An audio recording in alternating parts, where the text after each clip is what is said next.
The frozen forest stretched endlessly, a world painted in shades of blue and grey. The wind howled through ice-covered trees, whispering secrets of a world on the brink of death. Amid the cold and darkness, a tiny ember floated, trembling and weak.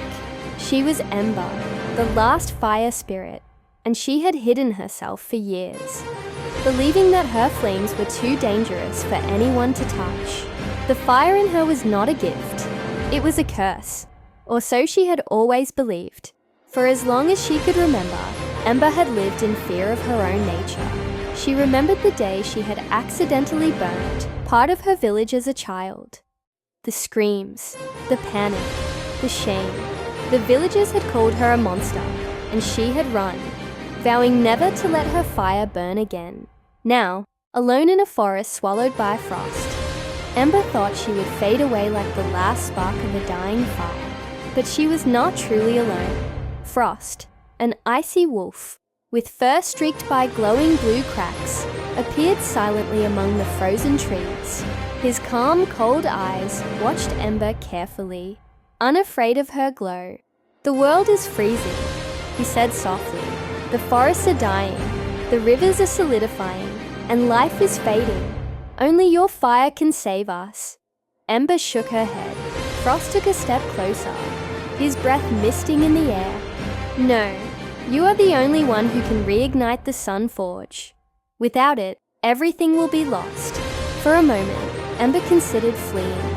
The frost around her seemed to creep closer, biting at her skin and threatening to snuff out her very being. But as she watched frost begin to crumble under the cold, a part of her stirred. The world was not just ice and darkness. It could be warmth and light again. If only she dared to burn. Memories of her past came rushing back, painful and sharp. The day she had lost control of her fire, the cries of those she loved, the loneliness that followed. She had thought herself a monster, unworthy of existence. But Frost's unwavering gaze reminded her that fear had never truly been her guide. It had only been a chain.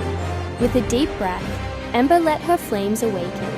They started small, a golden glow flickering at her fingertips. But as she embraced the warmth within her, the fire grew, stretching into wings of light, illuminating the forest in brilliant gold and amber. The ice recoiled, retreating before her glow. For the first time, Ember realized that her fire could heal, rather than destroy. Together, Ember and Frost journeyed toward the Sun Forge, an ancient volcano that lay dormant, its fire long extinguished. The path was treacherous, a gauntlet of ice storms and jagged cliffs. Yet Ember's new power guided them. As the Frost tried to stop her, Ember protected Frost instead of herself, and her fire transformed into a rare blue-white flame, pure and untouchable by the cold. Finally, she stepped into the heart of the Sun Forge. The volcano erupted, not with lava, but with light that spread across the world, thawing the frozen forests, melting rivers, and awakening life. Ember rose from the core, changed forever. Her hair glowed silver, her eyes shone like stars, and she was no longer the last fire spirit. Hundreds of tiny embers lifted into the sky, forming new souls, new fire spirits, ready to bring warmth to the world. But even as life returned, a shadow watched from the frozen mountains, eyes glowing with an ominous purple light. Ember sensed it, a warning that the world's rebirth was only the beginning of a new struggle. Frost stood beside her, now stable and warm, steam rising gently from his fur. "You weren't born to burn the world," he whispered. "You were born to restart it." The wind carried Ember's flames across the thawing lands, a promise of hope and the spark of countless adventures yet to come.